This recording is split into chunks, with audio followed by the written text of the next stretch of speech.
Hello and welcome to another installment of Make Sure You're Hiking Up the Right Mountain with your host, Tony, PV=K. When hiking, not only is it important to bring a map, but it is also important to actually look at it. Oh, is that where we went wrong? Yes, that is very important. So say you're me and you're scrolling through all the upcoming Colorado Mountain Club trips and you're really sad that all of them seem to be filled up and only the wait list is available.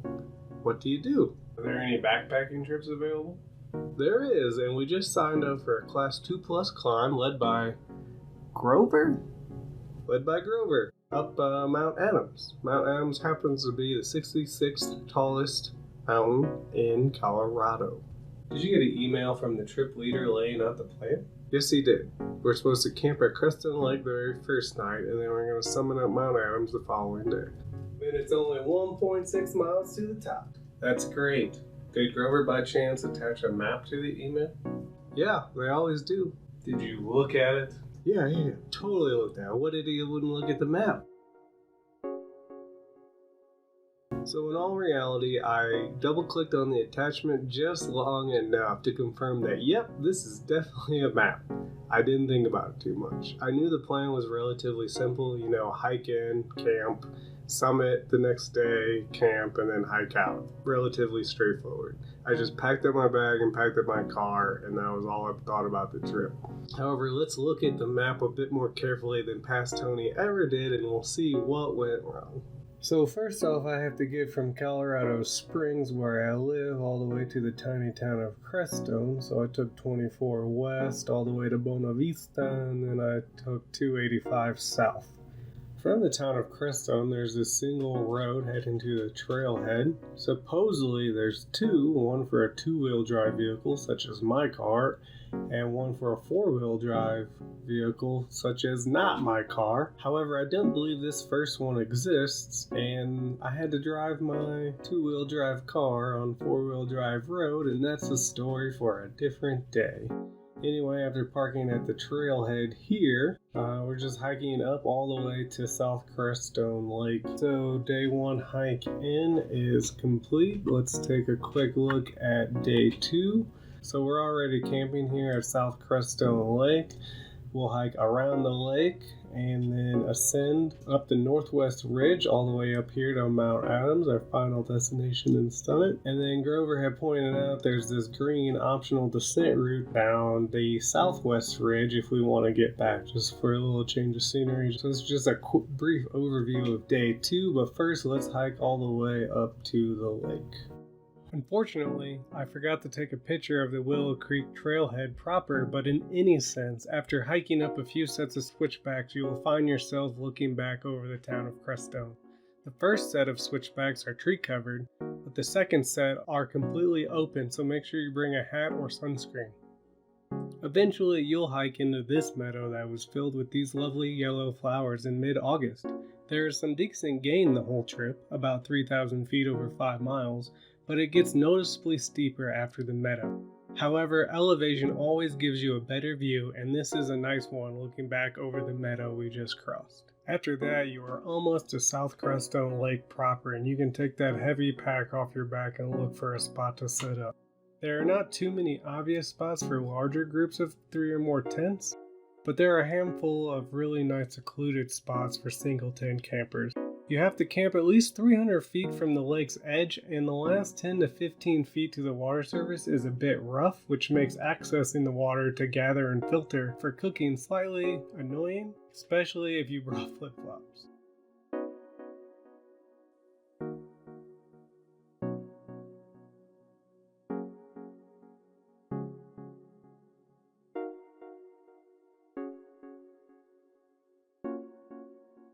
After you take in a nice, long, and refreshing view of the lake, you undoubtedly notice this peak right here. Stop! Don't do it.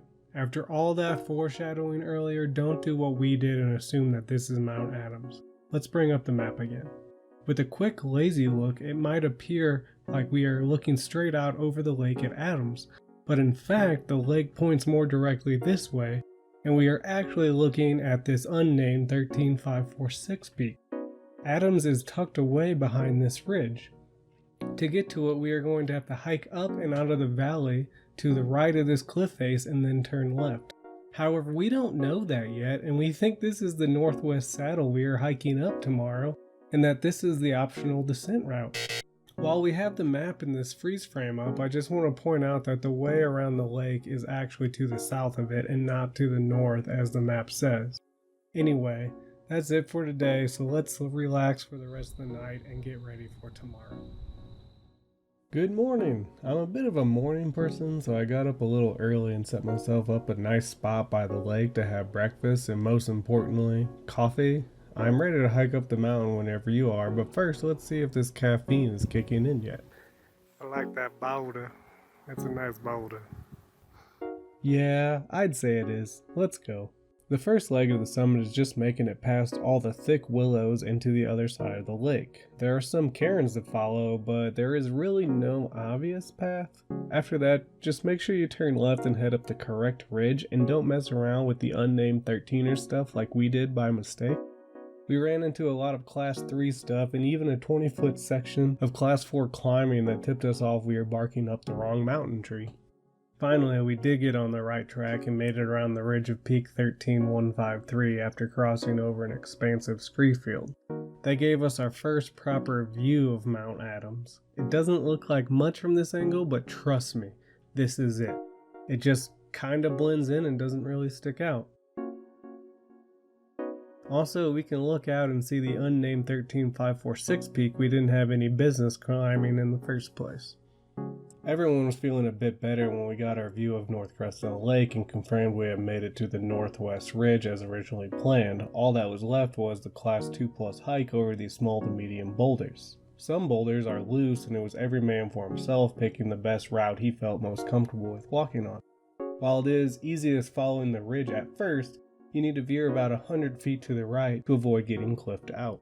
There's no obvious path really, just take it a short distance at a time, keep heading up and watch your step. After the sloped boulder field, you're practically at the summit. All that remains is a hike around to the left and connect to the trail that came up from Willow Lake. There are a few spots you might have to scramble, but after that you are at the top with this incredible view. Just as the ridge hid Mount Adams when down below, the ridge now hides South Crestone Lake. I am not sure how this two-dimensional representation of our path will lay out over this three-dimensional landscape, but this was our approximate path in. Remember, just hike straight here through the valley. Unfortunately, my phone was running out of battery, so I turned off the tracking at the black dot. Panning more left past our nemesis, the unnamed 13546 peak, we can see Challenger Point and Kit Carson in the distance. Humboldt is out there to the southeast as well.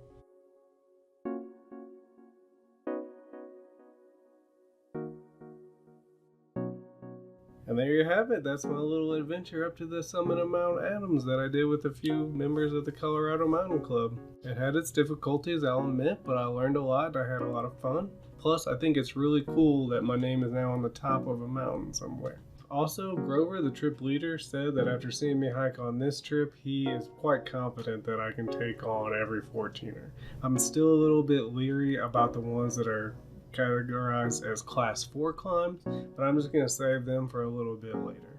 Anyway, thanks for watching this episode of Make Sure You're Hiking Up the Right Mountain, and always remember, a map in the hand is worth 2 in the mountains.